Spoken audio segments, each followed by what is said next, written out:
audible now? Is it clear now?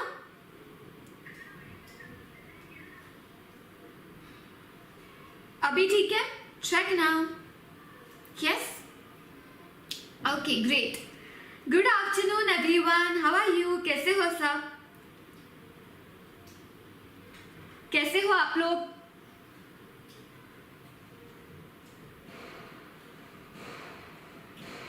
Good afternoon. How are you all?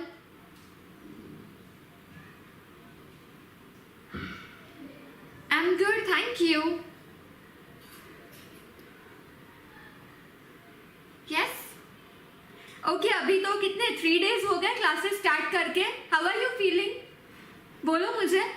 3 days हो गए ना start करके सारे classes. 3-4 days. How are you feeling? कैसे लग रहा है आपको सीए करते हुए, सीए स्टूडेंट कहलाते हुए? क्या फीलिंग है? प्राउड? यस? ये क्लासेस में मुस्कान सारे टॉपिक्स कवर हो जाएंगे because BCR we will be completing around 30 to 35 hours. So don't worry. BCR this lectures will be applicable for May as well as December attempt. Because 30 to 35 hours में हमारा पूरा BCR complete हो जाता है. That is of 40 marks और loss जो आपका रहेगा वो 60 मार्क्स का है ना. Okay, awesome, proud, nice. But कितना भी प्राउड फील करो, कितना भी ऑसम फील करो, दैट्स ओके. बट सिर्फ फील नहीं करना है, पढ़ाई भी करनी है. आपको पता है ना सीए के लिए डे 1 से बहुत मेहनत करो, डे 1 से कंप्लीटली मोटिवेटेड रहो, तो फिर लाइफ आगे इजी बन जाएगी. जितनी भी पढ़ाई करनी है, जितना स्ट्रगल करना है अभी कर लो ना. बाद में फिर प्राउड होगा आपको जब आप कहोगे that you are chartered accountant. बहुत लोग एक क्वेश्चन पूछते हैं, आपने सुना भी होगा कि सीए करने में कितना खर्चा होता है. सीए करने में कितना खर्चा होता है? बहुत कम. बट किसी ने कहा भाई सीए करने में खर्चा तो बहुत कम होता है पर जवानी पूरी खर्च हो जाती है. अभी ये आपके हाथ में है, आपको पूरी जवानी खर्च करनी है या जल्द से जल्द बहुत अच्छे से पढ़ाई करके सीए फर्स्ट अटेम्प्ट क्लियर करना है. That is all in your hand. अगर आज से अभी से बहुत मेहनत करोगे, खुद का 200% दोगे, तो obviously then no one can stop you to achieve this golden prefix. Okay, yes.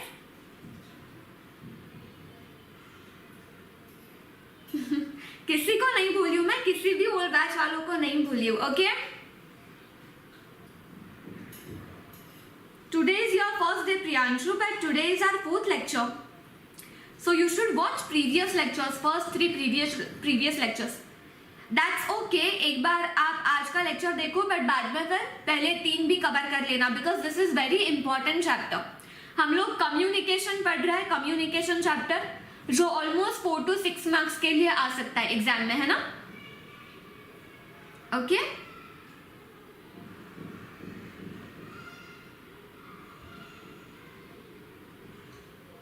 Let's start with revision. As you already revise करना स्टार्ट करें जैसे हम हर रोज करते हैं. तो मेरा फर्स्ट क्वेश्चन आज के लिए है, क्या पूछूं मैं आज? चलो स्टार्टिंग से सब कुछ रिवाइज करेंगे जल्दी जल्दी से. सबसे पहले बताओ मुझे कम्युनिकेशन की डेफिनेशन क्या है. What is communication? What is communication?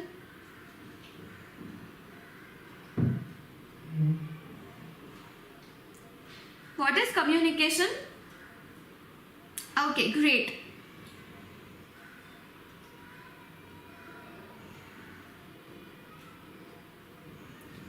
What is communication? So communication is a process of exchanging, yes, information, then ideas, thoughts, feelings, emotions through which, through sign, signal, behavior and writing. याद हो गया completely.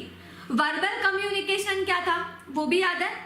पता है ma'am, verbal communication का मतलब था, verbal communication यानी when we use some words while communicating.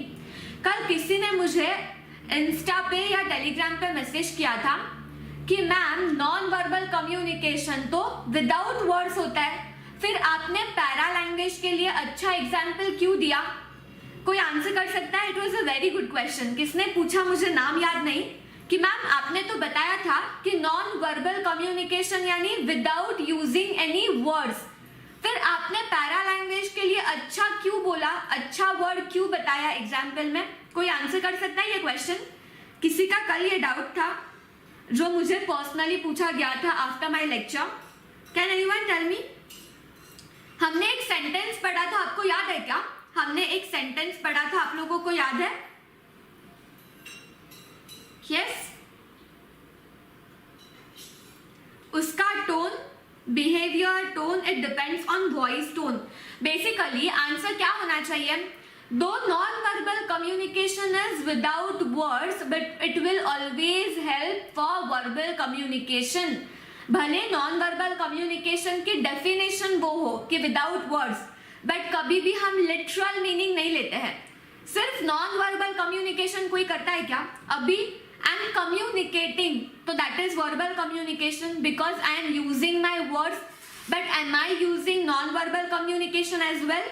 Can you see tone of my voice? Can you notice this difference? Can you observe my facial expressions? Can you see my hand gestures? So that means I'm using non-verbal communication as well. तो भले non-verbal communication की definition without words हो, but वो हमेशा एक दूसरे को क्या होगा? Complementary होगा, है ना? Understood? Okay. Yes. चलो अभी मुझे बताओ वर्बल कम्युनिकेशन के दो टाइप्स कौन से थे? वर्बल कम्युनिकेशन के दो types quickly.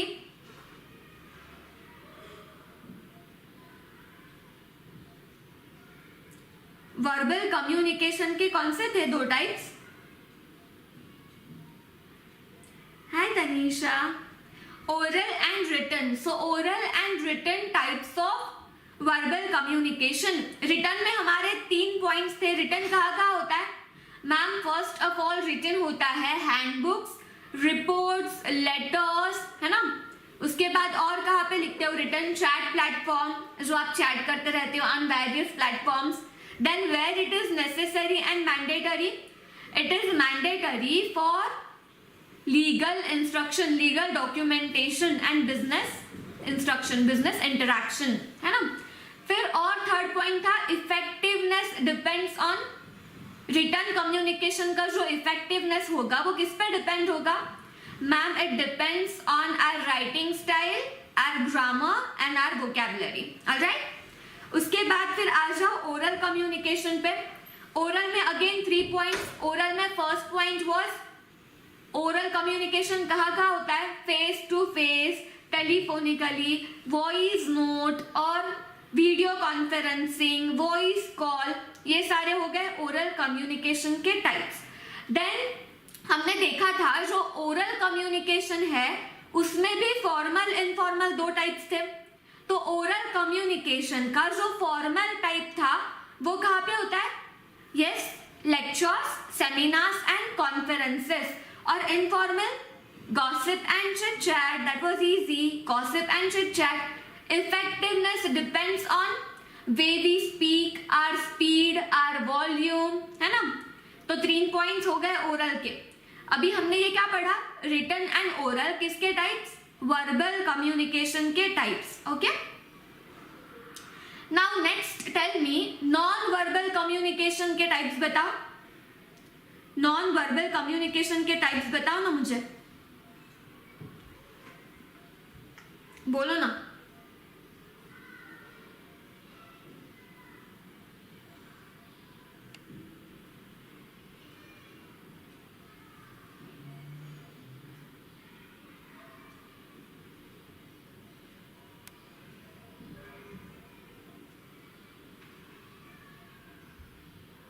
P square A square S, very good. So P square A square S सबको याद है। I am so proud of you. P for first P for, बोलो मुझे फर्स्ट P for, चलो आप लोग अभी आंसर दो। First P for physical non verbal communication, है ना?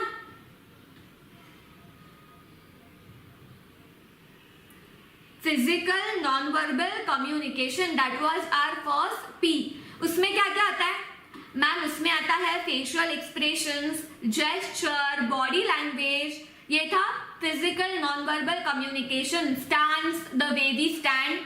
Then second was paralanguage.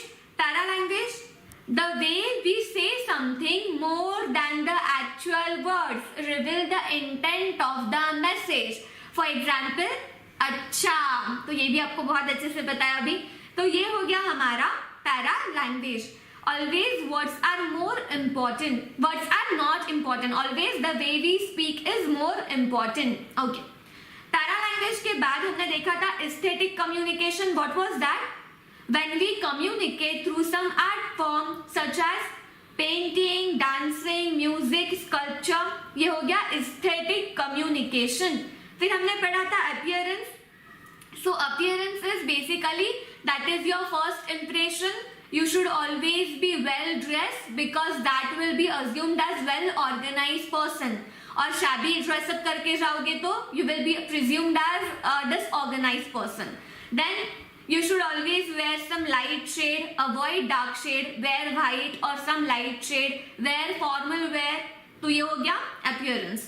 उसके बाद हमने पढ़ा था symbol. Symbol क्या था मैम? symbol में था religious symbol, status symbol and ego building symbol. तो ये हो गया हमारा, क्या हो गया ये, नॉन वर्बल कम्युनिकेशन. एग्जाम में ये क्वेश्चन आ सकता है 4 मार्क्स के लिए, एक्सप्लेन नॉन वर्बल कम्युनिकेशन. तो आपको क्या एक्सप्लेन करना है?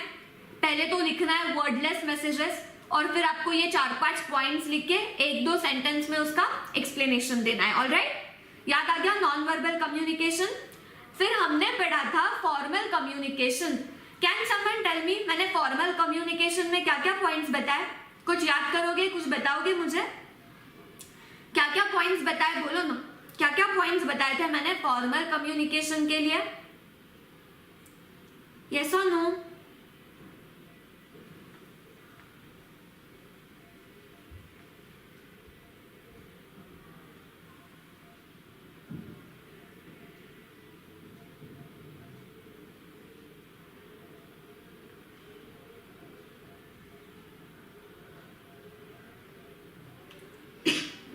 So formal communication में you have to follow perfect. Sandeep, yes. Brinda, perfect. So you have to follow certain rules, certain conventions and principles. जो मन में आए वो बात आप फॉर्मल में नहीं कर सकते हो. फॉर्मल किसके साथ होता है? ऑफिस में होता है, with your boss और with your colleague. Very important point is you have to follow certain principles, certain conventions and guidelines. Okay? और conventions. उसके बाद फॉर्मल कम्युनिकेशन में आपको कोई एक स्टाइल मेंटेन करनी होगी, एक फॉर्मल स्टाइल मेंटेन करनी होगी. जो मन में आए वो हम नहीं बोल सकते फॉर्मल कम्युनिकेशन में, है ना? Okay, yes. Hierarchical organization have to be followed. Perfect. Okay, next point, formal communication के हमने 3 टाइप्स देखे थे.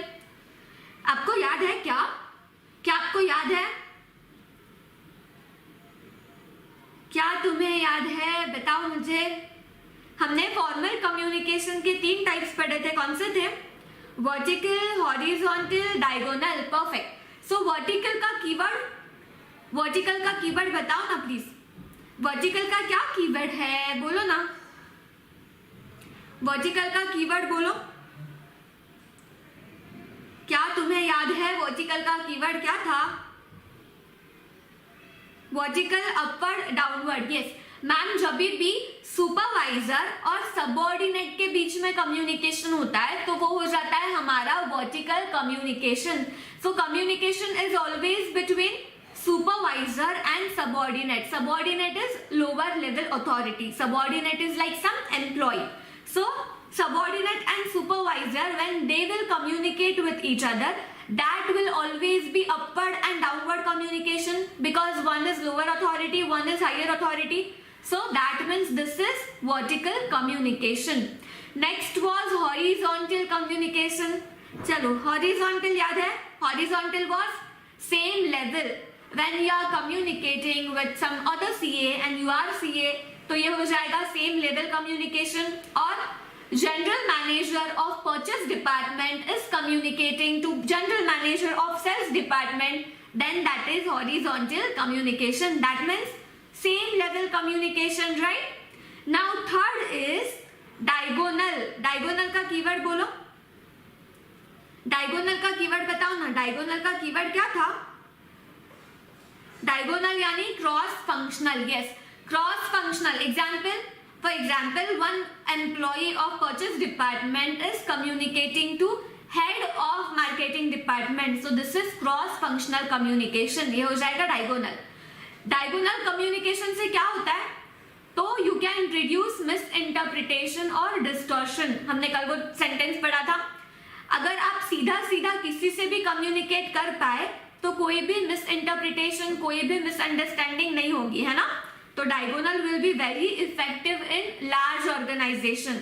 Diagonal communication will be effective in large organization because it reduces the chances of misinterpretation or any misunderstanding.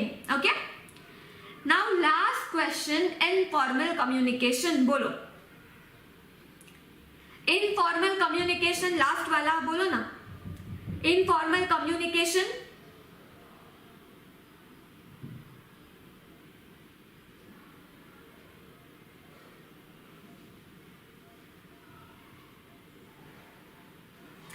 yes, it is spontaneous. You can say anything you want. You don't have to think before you talk, before you speak.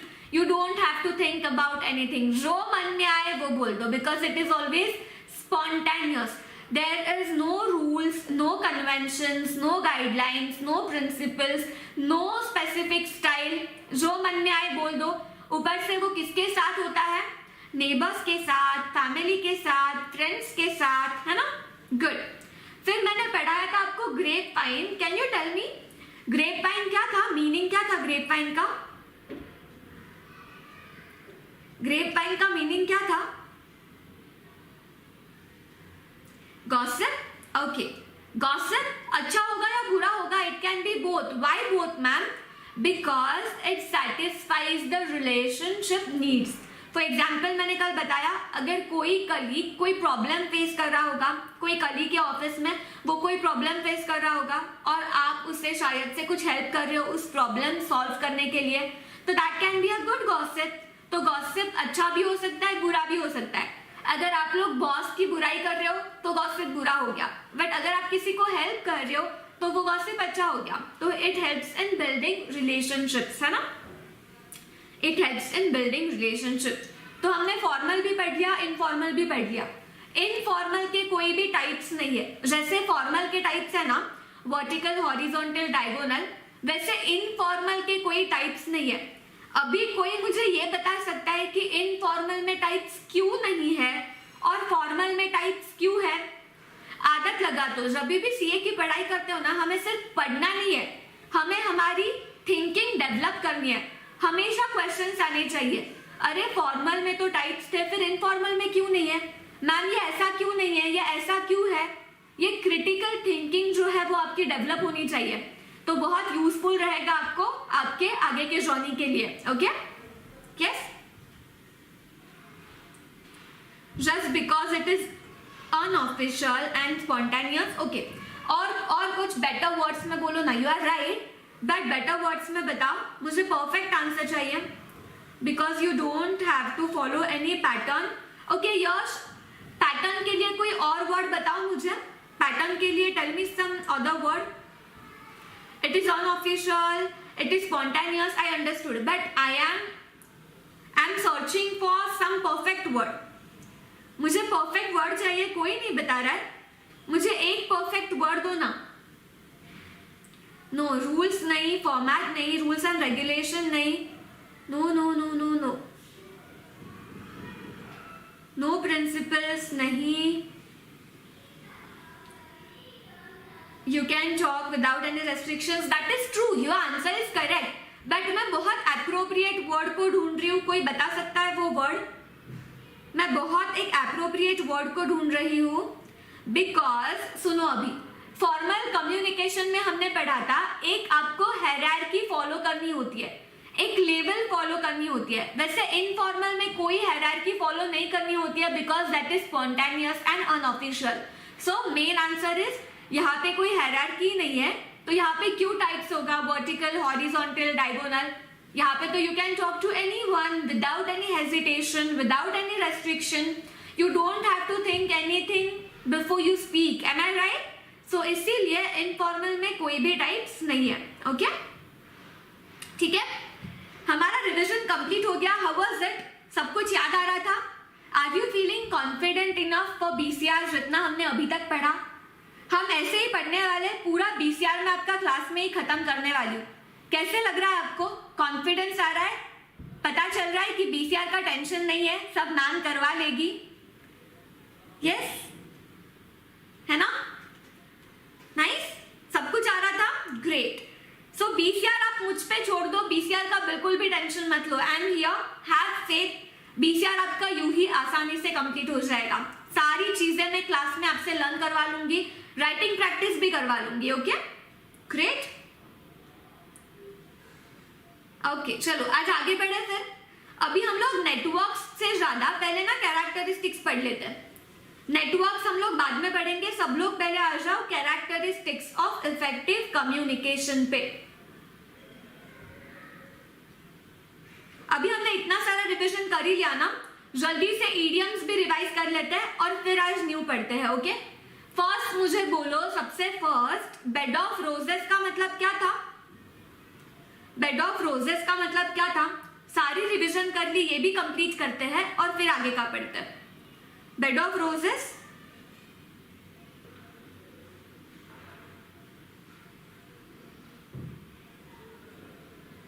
comfortable life with all luxuries, hard nut to crack, hard nut to crack,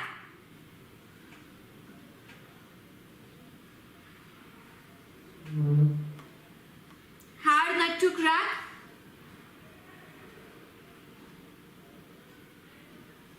thank you so much all of you, I'm so happy, difficult thing to do, nice।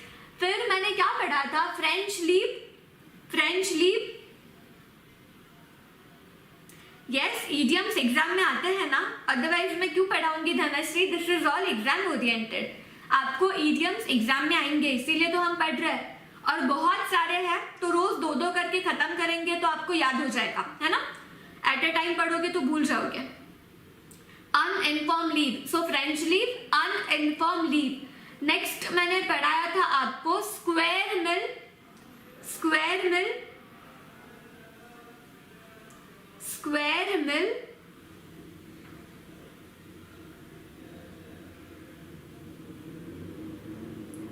Complete meal, so square meal is the complete meal, nice. Next मुझे बताओ आप, other, I have other fish to fry, what does it mean? I have other fish to fry,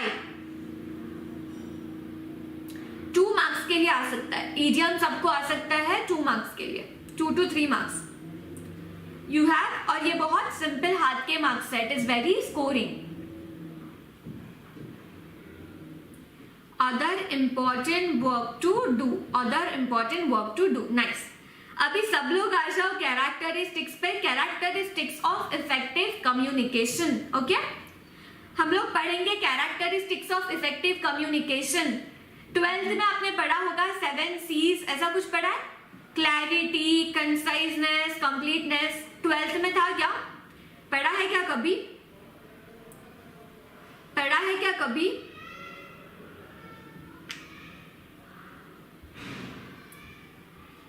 communication बताया ना मैंने, 4 to 6 marks को आता है।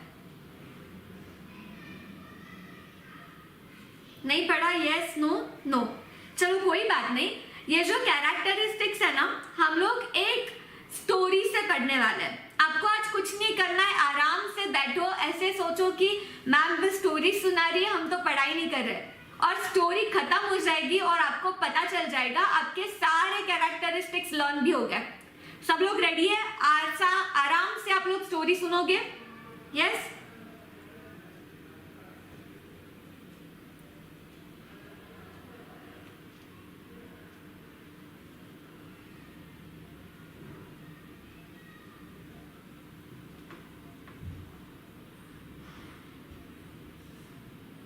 कौन सी, बॉय और गर्ल वाली या राजा वाली, कौन सी सुनाओ? चलो बॉय और गर्ल वाली सुनते हैं, उसमें आपको ज्यादा मजा आता है ना, राजा वाली से ज्यादा। You are ready? ओके, तो देखो हम लोग कैरेक्टरिस्टिक्स मैंने स्टोरी में फिट कर दिए हैं ताकि आपके कैरेक्टरिस्टिक्स इजीली याद हो गए, आपको ऐसे कुछ मगअप ना करना पड़े, आपको ऐसे लर्न करते ना बैठना पड़े, मीनिंग के साथ आपके सारे कैरेक्टरिस्टिक्स लर्न हो जाएंगे। ओके यस, बॉय वाली मुझे पता था, आप लोगों को मैं बहुत अच्छे से जानती हूँ। तो क्या हुआ, एक लड़का था एक लड़की थी, एक लड़का था और एक लड़की थी। सुनो मेरी कहानी, एक था लड़का एक थी लड़की, ठीक है, और खत्म कहानी नहीं, अभी तो कहानी शुरू हुई है। एक था लड़का और एक थी लड़की। जो लड़का था वो सीए कर रहा था। लड़का क्या कर रहा था, सीए कर रहा था। कहा मैम बेचारे की जिंदगी तो क्लासेस में ही चली जाएगी, सारी जिंदगी तो क्लासेस में ही निकल जाएगी, ठीक है, पर वो बहुत प्राउड फील करता था आपके जैसा ही। तो वो जो था वो सीए कर रहा था, वो एक लड़की को बहुत पसंद करता था, ठीक है, एक लड़की को बहुत पसंद करता था वो। और फिर वो लड़का लड़की को पसंद करता था, तो वो लड़के ने सोचा अभी ना मैं मेरी दिल की बात लड़की को बता दूंगा, अभी मुझे मेरी बात लड़की को बता देनी है। लड़का बोलने लगा कि you know I was thinking to tell you something. लड़की ने सोचा अरे यार अब क्या बोलूं मैं इसे। तो लड़की ने जवाब दिया या I feel similar way for you, I like you but not in that way, you know I always considered you as my good friend. Yes, I like you, but not in that way. तो लड़की क्या कर रही थी यहाँ पे, घुमा फिरा के कुछ बातें कर रही थी, कुछ घुमा फिरा के बातें कर रही थी। तो लड़के ने यहाँ पे बोला कि हे बाबा, हे बहन, जो भी है प्लीज क्लियर बता। मैम वो बहन कैसे बोलेगा, आप कुछ भी बोल रहे हो, बहन क्यों बोलेगा, ठीक है बहन नहीं बोला, उसने सिर्फ ऐसे बोला प्लीज जो भी है क्लियर बता, यहाँ वहां की घूम फिर के बातें मत कर। तो ये हो गया हमारा फर्स्ट कैरेक्टरिस्टिक। जो फर्स्ट कैरेक्टरिस्टिक है हमारा clear, that is clarity. So basically you should always be clear while speaking. आपका जो पर्पस है, की वर्ड्स पे ध्यान रखो, मैं वर्ड्स भी आपके स्टोरी में कवर कर रही हूँ, उस पर ध्यान रखो, ठीक है। You should always be clear while speaking. आपका जो पर्पस है वो क्लियर होना चाहिए। अभी लड़की का पर्पस क्लियर होना चाहिए, उसे नहीं बोलना चाहिए यहाँ I like you but not in that way, I just like you as a friend, ये सब घुमा फिरा के बातें नहीं करनी चाहिए। जो पर्पस है वो क्लियर होना चाहिए। तो ये हो गया हमारा फर्स्ट कैरेक्टरिस्टिक, कौन सा, क्लियर, कौन सा, clear. Yes, don't beat around the bush. Perfect. This is idiom. Don't beat around the bush. यहाँ वहाँ की बातें मत करो। तो जो भी है बाबा क्लियर बता, कॉम्प्लेक्स बातें मत कर, कॉन्फ्यूलेटेड बातें मत कर, दैट मीन्स कॉम्प्लिकेटेड मत बन। मुझे नहीं समझ में आता है I like you but only as a friend, मुझे ये सब नहीं समझ में आता है। एक तो हाँ बोल वरना ना बोल वरना निकल जा। So be clear with your purpose, याद रह जाएगा, be clear with your purpose. Avoid some technical language, avoid some complicated language. This is our first characteristic, clarity. पहले स्टोरी सुन लो, फिर हम थ्योरी साथ में पढ़ेंगे और बाद में अंडरलाइन कर लेना, बाद में इंपॉर्टेंट वर्ड्स को अंडरलाइन कर लेना, पहले स्टोरी सुन लो। चलो अभी क्लियर हो गया। फिर अभी जब लड़के ने बोला ना कि जो भी है क्लियर बता, तो लड़की सोचने लगी अब इसे मैं क्या समझाऊं। तो लड़की ने पूरी उसकी कहानी बताना स्टार्ट किया।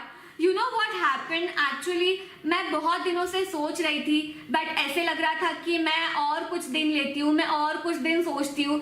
मेरी लाइफ में मैं हमेशा बहुत कंफ्यूज रहती हूँ, मुझे इसने भी पूछा है, मुझे उसने भी पूछा है, मुझे समझ में नहीं आ रहा है मैं क्या करूँ, मुझे तो सच में बहुत कंफ्यूजन है, मुझे समझ में नहीं आ रहा है मैं क्या करूँ। बहुत सारी लंबी कहानी लड़की ने बताना स्टार्ट किया।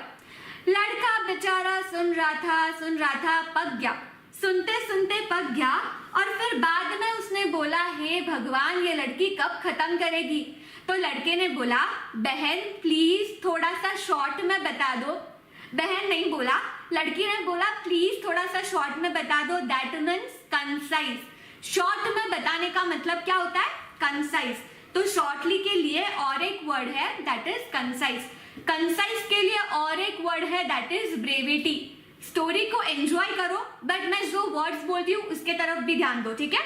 तो कंसाइज का मतलब क्या होता है कि बहुत सारी लॉन्ग बातें मत करो, because in long messages you will always lose your interest. अगर कोई बहुत लंबी बातें करने लगे without without talking anything important, point पे आके ना बातें करें तो you will lose interest. So it is always important कि आप क्या करो, शॉर्ट में बताओ। Brevity is the essence of communication. Brevity short, concise short. Second point याद हो गया। कंसाइज मतलब क्या होता है कि आप शॉर्ट में बताओ, बहुत। Avoid using too many words, avoid using long essays, because if you will just use long essays then receiver will lose the interest in that content. Don't worry, हम बाद में साथ में पढ़ेंगे, अभी बस कंसेप्ट समझ लो। सारे वर्ड्स लर्न हो गए ना तो आपको बहुत इजी लगेगा, स्टोरी वे से आपके कैरेक्टरिस्टिक्स याद हो जाएंगे। So that was concise. Concise is basically what, concise is basically what, क्या होता है कंसाइज? शॉर्ट में। Brevity, avoid using too many words, avoid using long essays. Okay, फिर अभी क्या हुआ, लड़का फिर भी बोल रहा था प्लीज मुझे जो भी है ना शॉर्ट में बता दे। अभी लड़की ने सोचा अभी मुझे लड़के को मना तो करना है, मुझे ना तो बोलना है, पर बेचारे का दिल नहीं तोड़ना है, बेचारे का दिल नहीं तोड़ना है। पता चले कल वो कुछ गाने गाते घूमे, ठुकरा के मेरा दिल वगैरह, कुछ पागल होके गाने वगैरह गाते घूमे, तो मैं क्या करूं?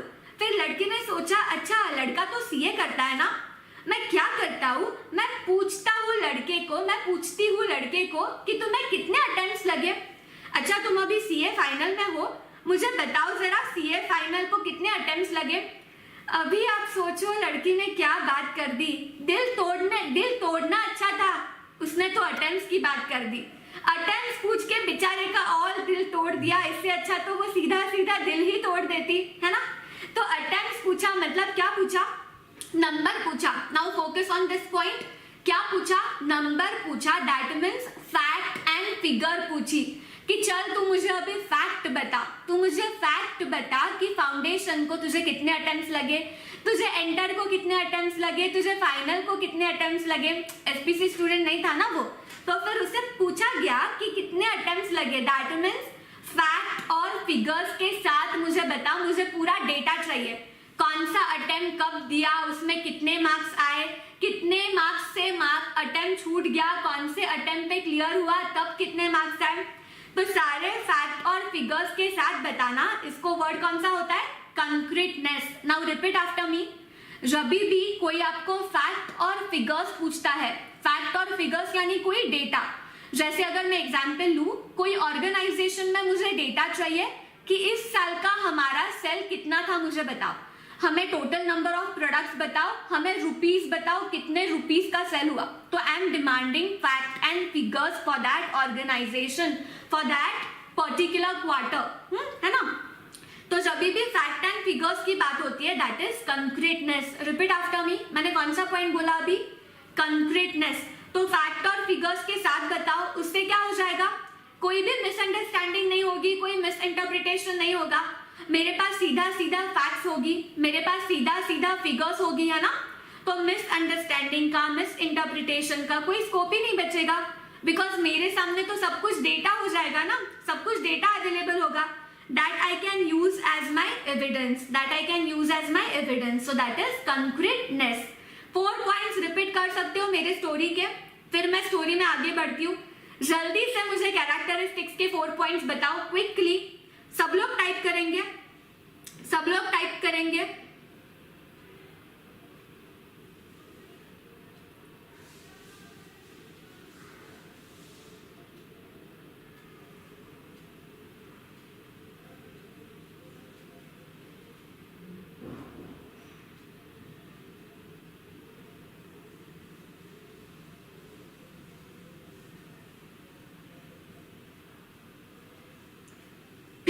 Okay, so first point was clear ma'am.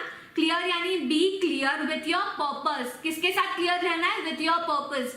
B clear with your purpose, avoid complicated language, avoid complex language. Second point was concise. Concise यानी ब्रेविटी, शॉर्ट, है ना। Avoid long text because receiver will lose the interest. Avoid long text, avoid long essays.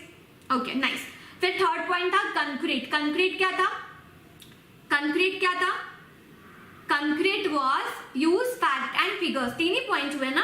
Okay, so concreteness was use fact and figures that will avoid misinterpretation and misunderstanding. Okay, अभी हमारी story आगे बढ़ेगी story. यहाँ पे लड़की ने attempts की बात कर दी थी। लड़का बेचारा बताना नहीं चाहता था अटेम्प्ट्स के बारे में। लड़का बेचारा बहुत सैड हो गया। अब क्या करे, बेचारा बहुत मायूस हो गया। उसे लगा एक तो कभी तो लाइफ में मुझे ऐसे लगा था कि कुछ चांस है मेरा, कहीं तो चांस है, वो भी इसने अटेम्प्ट्स पूछ के ऐसे कर दिया। तो लड़के ने सोचा मैं ना बताऊंगा ही नहीं, मैं क्या करूंगा, मैं ऐसे ही घुमा फिरा के बातें करूंगा। तो लड़का ऐसे बातें करने लगा कि एक्चुअली ना मैंने वो अटेम्प्ट तो दी थी but I didn't prepare well for that attempt. मैंने क्लासेस ना ठीक से अटेंड नहीं किए थे। उसके बाद फिर मैंने सोचा था कि मैं ये करता हूँ, फिर मैं वापस वो अटेम्प्ट के लिए पढ़ाई कर रहा था। एक्चुअल में जो लड़की ने पूछा, लड़की ने क्या पूछा था कितने अटेम्प्ट्स लगे, वो तो उसने आंसर किया ही नहीं। वो बस बातें घुमा फिरा रहा था, कोई कनेक्शन नहीं था उसके बातों में, कोई लॉजिकल ब्रिज नहीं था उसके बातों में। ये क्या हो जाता है, ये हो जाता है आपका coherence. Okay, so coherence is basically you should always have some logical bridge. अभी फॉर एग्जाम्पल अगर मैंने आपको पूछा हाउ आर यू फीलिंग और आप मुझे पहले बोले गुड, फिर मैंने बोला अच्छा आपने आज क्या पढ़ाई की, आपने मुझे पढ़ाई का कुछ एक सेंटेंस बोल दिया और अचानक से आप मुझे बोलने लगे कि मैम आप ना वो शेरशाह मूवी देखो, वो मूवी बहुत अच्छी है, या आप ना मैम ये वेब सीरीज देखो, ये वेब सीरीज बहुत अच्छी है। दो बातों में कोई लिंक ही नहीं है। कोई लिंक है क्या दो बातों में? बिल्कुल भी नहीं। तो ऐसे नहीं होना चाहिए। हमेशा बातें कैसी होनी चाहिए? लॉजिकल होनी चाहिए। There should be some logical bridge. One should not jump from one topic to another. जैसे अभी मैंने एग्जाम्पल दिया, मैंने पढ़ाई की बातें पूछी, आपने पढ़ाई का एक सेंटेंस बोल दिया, तुरंत जंप कर गए मूवी के टॉपिक पे। वैसे ही वो लड़के ने अटेम्प्ट्स के बारे में थोड़ा कुछ बताया, तुरंत जंप कर गया अपने हॉबीज के बारे में बताने लगा। क्या करने लगा? वो बताने लगा you know what, I am a cricket player, मैं बहुत अच्छा खेलता हूँ। टॉपिक के ऊपर जंप कर दिया। That should not happen when you communicate, so that is coherence. It is very important to maintain your coherence. One should not jump from one topic to another, there should be some logical bridge. याद रह जाएगा coherence का मतलब? Understood? Coherence समझा क्या? से yes और no आगे बढ़ू मैं? अभी लड़की को भूल जाना चाहिए ना। पहले एक काम करते ना, सारे पॉइंट्स पढ़ लेते हैं, फिर भूल जाएंगे। सारे पॉइंट्स कवर कर ले, फिर आराम से भूल जाएंगे। Okay, coherence understood? Manish, concrete का मतलब फैक्ट एंड फिगर्स। जैसे कोई डेटा चाहिए मुझे किसी चीज का, फैक्ट के साथ और फिगर्स के साथ, that means concrete. And coherence मतलब there should be some logical bridge, maybe your communication should be logical, linear and logical. One should not jump from one topic to another. कोई bridge होना चाहिए आपकी बातों में। Yes? Okay, nice. अभी next point हमारा coherence हो गया। अभी ना वो बेचारा जो लड़का था वो बहुत तंग आ गया। लड़के ने बोला बैठ, अभी तो एक जगह पे बैठ, जो भी है मुझे बता दे, मुझे जो भी है ना अच्छे से बता दे, क्या है मुझे बता दे। तो लड़की ने सोचा चलो ठीक है, अब मैं सच सच बता देती हूँ, मुझे तुम्हारी ये क्वालिटीज पसंद है, मुझे तुम्हारी ये क्वालिटीज पसंद नहीं है।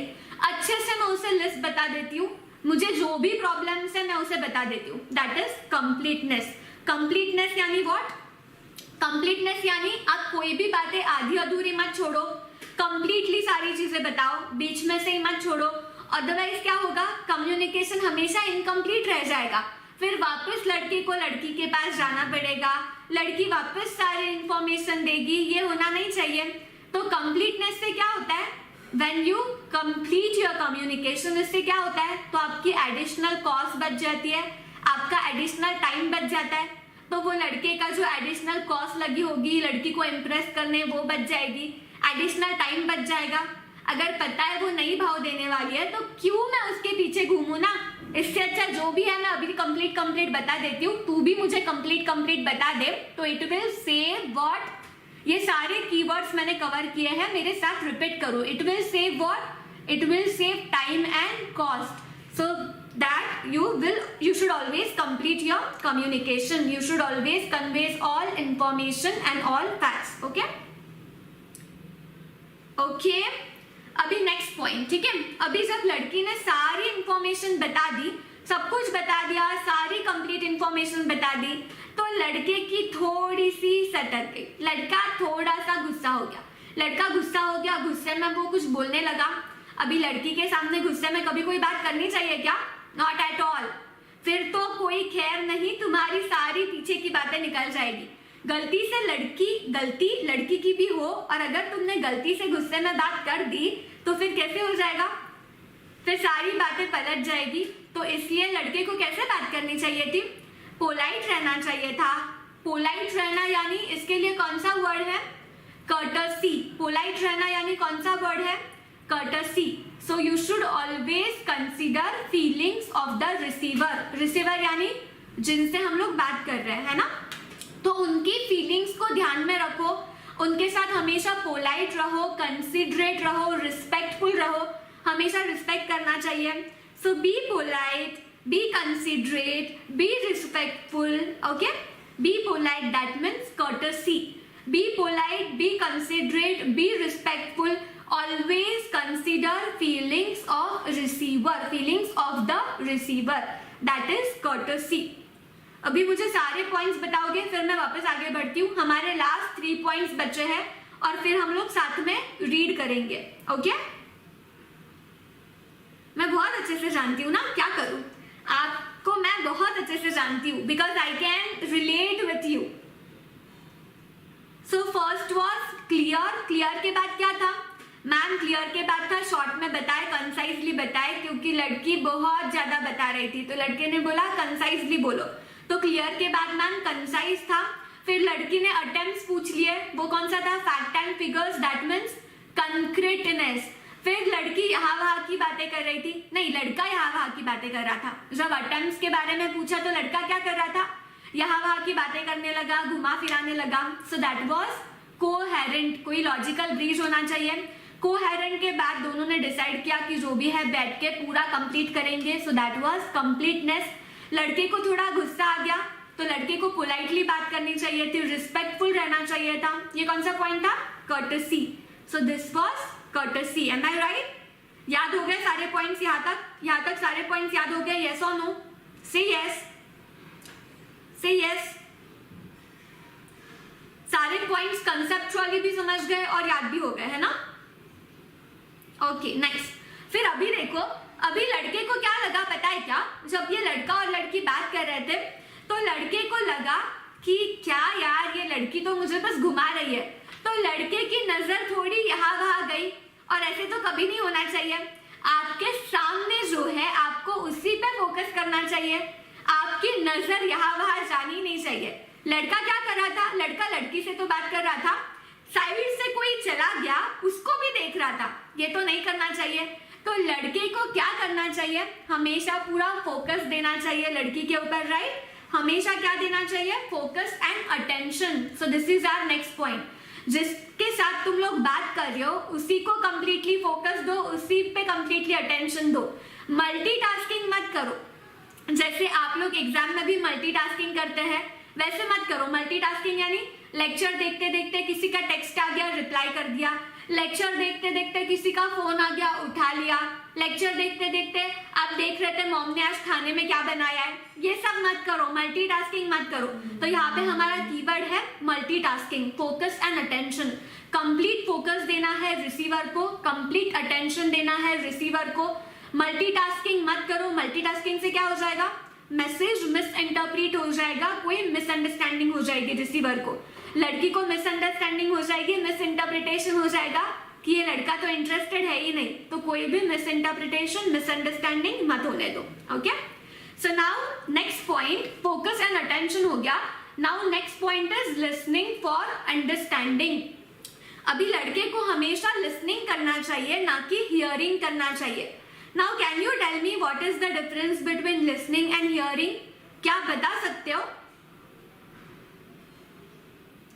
क्या आप बता सकते हो लिसनिंग और हियरिंग में क्या डिफरेंस है? Can someone tell me? Listening और हियरिंग में क्या डिफरेंस है? What is listening, what is hearing? No difference? Okay, Srishti is saying no difference. Is it true? कोई डिफरेंस नहीं है सृष्टि? स्पेलिंग कोई डिफरेंस नहीं है। ओके तो कुछ लोग बोल रहे हैं नो डिफरेंस, मुस्कान भी बोल रही है no difference. Muskan is saying listening and hearing is similar. तो देखो मैं अभी लिसनिंग और हियरिंग के लिए एक एग्जांपल देती हूँ। ये लड़का और लड़की है ना, किसी शॉप में गए थे शॉपिंग के लिए। लड़का फोन में गेम्स खेल रहा था, उसका पूरा ध्यान गेम्स पे था। लड़की उसे पूछ रही थी इज इट नाइस, लड़के ने बोला यस। फिर लड़की ने पूछा do you think this colour will suit me, लड़के ने बोला yes it is very nice. फिर लड़की ने पूछा शुड आई बाय दिस, लड़के ने बोला यस। लड़की जो भी पूछ रही थी बिना ध्यान दिए वो लड़का हाँ कर रहा था, यस कर रहा था। नेक्स्ट क्वेश्चन लड़की ने पूछा एम आई लुकिंग फैट, लड़के ने बोल दिया यस, क्योंकि लड़के का ध्यान ही नहीं था, वो तो बिजी था, मोबाइल गेम्स में बिजी था। लड़के ने यहाँ पे भी बोल दिया यस। तो यहाँ पे लड़का क्या कर रहा था, लड़का सिर्फ हियरिंग कर रहा था, लिसनिंग नहीं कर रहा था। अगर लिसनिंग किया होता था तो उसने ध्यान दिया होता था, उसको मैसेज समझ में आया होता था। बट लड़का यहाँ पे सिर्फ हियरिंग कर रहा था। लिसनिंग यानी व्हाट, फॉर लिसनिंग वी पे complete attention. For example hearing में क्या होता है, हियरिंग में जैसे अभी आप लेक्चर देख रहे हो, आपको हो सकता है बाहर कुछ बर्ड्स का आवाज आ रहा है, आपको कुछ कार्ड्स का आवाज आ रहा है, but you are not paying any attention. आप ध्यान दे रहे हो क्या? नहीं। आपका ध्यान कहाँ पे है? लेक्चर में है। तो वो जो भी बैकग्राउंड नॉइज है वो सिर्फ हियरिंग है। जो भी आपको आवाज आ रही है बर्ड्स की, हवा की, कार्स की, ये सारा सिर्फ हियरिंग है। बट जो मैं आपको पढ़ा रही हूँ तो आप हियरिंग कर रहे हो या लिसनिंग कर रहे हो? What are you doing? आप हियरिंग कर रहे हो या लिसनिंग कर रहे हो? बताओ ना। आप हियरिंग कर रहे हो, जो मैं आपको पढ़ा रही हूँ, आप हियरिंग कर रहे हो या लिसनिंग कर रहे हो? Are you listening? Are you listening? You all are listening, right? So understood? Srishti, Muskan, समझ में आ गया difference between hearing and listening क्या होता है? समझ में आ गया क्या लिसनिंग और लिसनिंग एंड हियरिंग का difference? So we always listen for understanding. आप अंडरस्टैंडिंग के लिए आप लिसनिंग करते हो, बट हियरिंग के लिए आप कोई अटेंशन नहीं देते हो। Okay, I miss you too my old batch, seriously. How are you all? I hope you are studying well. What are you doing here? पढ़ाई करो चलो। Okay, yes. So that was what? Listening for understanding. तो हमेशा listening करना चाहिए, gossip के ऊपर ध्यान नहीं देना चाहिए। Listening करो, understanding के लिए listening करो, practical रहो। और हमारा लास्ट वाला पॉइंट है अभी इमोशनल अवेयरनेस एंड कंट्रोल। अभी बेचारा लड़का हमारा इमोशनल हो गया, रोने लगा वो लड़का। वो सोच रहा था मैंने इतनी मेहनत की, मैंने इतना हार्डवर्क किया, फिर भी मेरा हार्डवर्क सफल नहीं हो रहा है। बेचारा बहुत रोने लगा। अभी तो लड़की को उसकी फीलिंग्स की रिस्पेक्ट करनी चाहिए ना, कुछ कदर करनी चाहिए। तो that is emotional awareness and control. तो जब दो लोग बातें कर रहे हो तो हमेशा रिसीवर के इमोशंस के बारे में सोचो, हमेशा उनके फीलिंग्स के बारे में सोचो, हमेशा कंसिडरेट रहो उनके फीलिंग्स के बारे में। ऊपर से खुद के इमोशंस को भी कंट्रोल में रखो। ये सब आपका थ्योरी में कवर हो जाएगा, तो अच्छे से सुनो मैं जो भी बोल रही हूँ। हमारे इमोशंस को भी कंट्रोल में रखना है। फॉर एग्जाम्पल अगर वो लड़का बेचारा रोने लगा और वहीं पे उसने कुछ ना दर्दी सॉन्ग सुनाना स्टार्ट कर दिया, वहां पे उसने कोई अरिजीत सिंह के सॉन्ग सुनाना स्टार्ट कर दिया, सब आजू बाजू के लोग देख रहे थे, तो लड़की वहां पे भाग जाएगी, वहीं पे भाग जाएगी। तो ऐसे नहीं करना है, खुद के इमोशंस को भी कंट्रोल में रखना है और ऊपर से रिसीवर के इमोशंस को भी ध्यान में रखना है। तो ये बोथ वेज होगा, emotional awareness and control both ways होगा। खुद के इमोशंस को भी कंट्रोल में रखना है और आगे वाले के इमोशंस और फीलिंग्स को भी ध्यान में रखते हुए कम्युनिकेट करना है। ओके, ठीक है। अभी सारे पॉइंट्स में रिपीट करूं। First was clear, second was short में बोलो कंसाइज, थर्ड वॉज अटेम्प्ट्स के बारे में पूछ लिया, दैट इज कंक्रीटनेस। फिर कंक्रीटनेस के बाद क्या हुआ? कंक्रीटनेस के बाद वो लड़का यहाँ वहां की बातें करने लगा, वो नहीं चाहता था अटेम्प्ट्स बताए, तो ये हो गया कोहेरेंट। कोहेरेंट के बाद कंप्लीटनेस, दोनों ने बैठ के पूरी कंप्लीट बातें की। लड़का गुस्सा हो गया, दैट मीन्स कर्टसी। कर्टसी के बाद हमारे 3 पॉइंट्स कौन से थे? फोकस एंड अटेंशन देना है, यहाँ वहाँ नहीं देखना है, लड़की के ऊपर ध्यान देना है, that is focus and attention. Focus and attention के बाद लिसनिंग करना है, हियरिंग नहीं करना है। So listening for understanding, listening for understanding. And last point was emotional awareness and control. लड़का रोने लगा तो अभी तो इमोशंस को समझो, emotional awareness and control. Okay, आखिरी में क्या हुआ पता नहीं मुझे, आखिरी में आगे की स्टोरी आप खुद बना देना। Okay, understood? लड़के का क्या हुआ मुझे पता नहीं है। अंडरस्टूड? सारे पॉइंट्स कंसेप्चुअली समझ में आ गए। अभी हम लोग कीवर्ड्स को अंडरलाइन कर लेंगे और थ्योरी पढ़ेंगे। ओके, कल पढ़ते हैं बिकॉज आई थिंक टाइम हो गया है, तो अभी सिर्फ इडियम्स पढ़ेंगे और कल हम लोग क्या करेंगे, थ्योरी साथ में पढ़ेंगे। आपको रियलाइज होगा मैक्सिमम कीवर्ड्स भी मैंने इसी में कवर कर लिए, सारे कीवर्ड्स भी कवर कर लिए, आपके कंसेप्ट्स भी क्लियर कर लिए और सब पॉइंट्स भी आपको इजीली याद हो जाएंगे। ओके,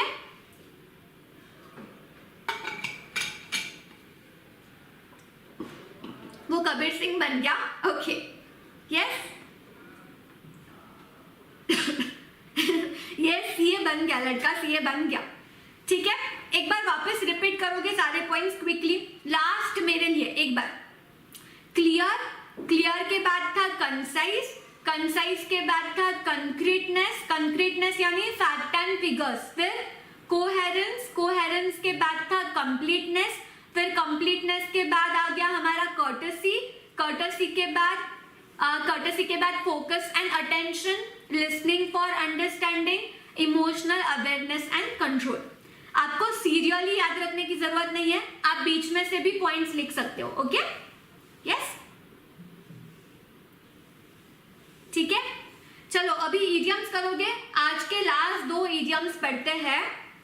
आज का इडियम लिखो, आज का इडियम लिखो, to beat black and blue, to beat black and blue, to beat BEAT, to beat black and blue.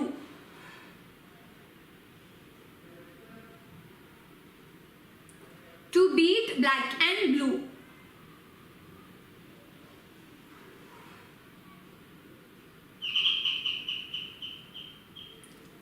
To beat black and blue, उसका मतलब क्या होता है? To beat black and blue, to beat very badly. Okay? To beat black and blue मतलब not bite, to beat. आपने bite लिखा है, bite नहीं beat. To beat black and blue.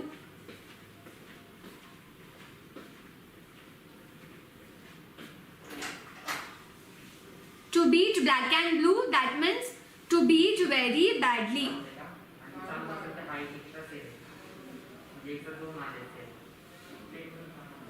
To beat very badly. To beat very badly. आप कोई sentence बना सकते हो, आप कोई सेंटेंस बना सकते हो। To beat very badly. Can you make some sentence out of it? कोई सेंटेंस बनाओगे क्या? बोलो ना मुझे।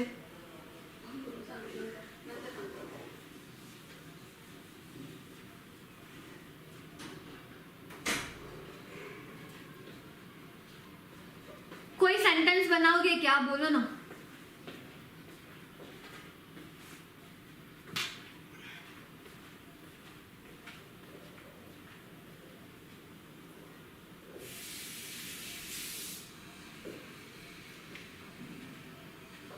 To beat very badly.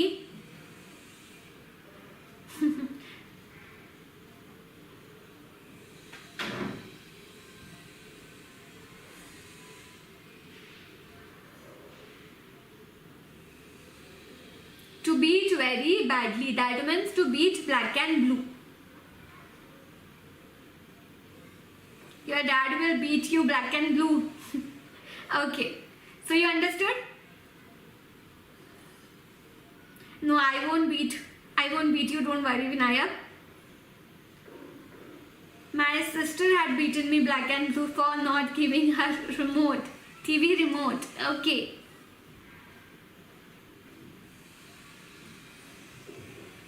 I cleared in first. I got around 140 in my foundation. It was 200 marks paper. It was CPT. To beat very badly. Okay. My next question to you is, मुझे no not question, idiom पढ़ना है ना. To beat very badly हो गया. अभी लिखो spick and span. Spick and span. Speak and span. Speak and span. Speak and span.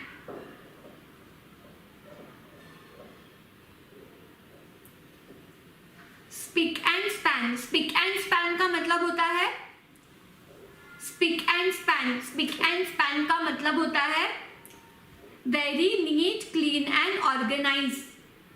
Neat, clean and organized. Okay? Neat, clean and organized. Start writing. Speak and span, neat, clean and organized.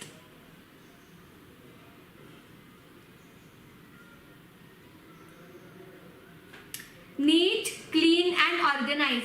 आपने वो friend series देखी है क्या? अगर आपने friends देखा होगा तो स्पिक एंड स्पैन का मतलब समझ में आ जाएगा. Like Monica clean, like Monica clean. Spick and span. I like my home to be spick and span. That means I like neat, clean and organise. Her room is always spick and span. Yes, perfect. So neat, clean and organise, that means spick and span. क्या करोगे मेरे 10 के % जान के?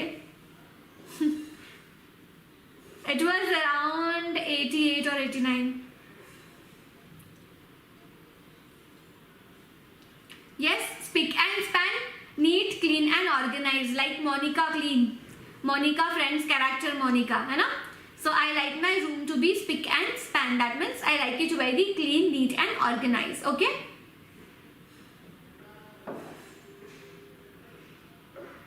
So we are done for today.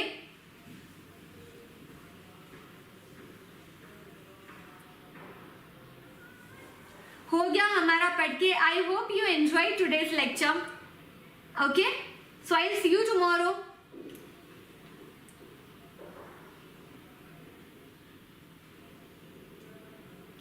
Yes, Nikhil, I'm from Pune.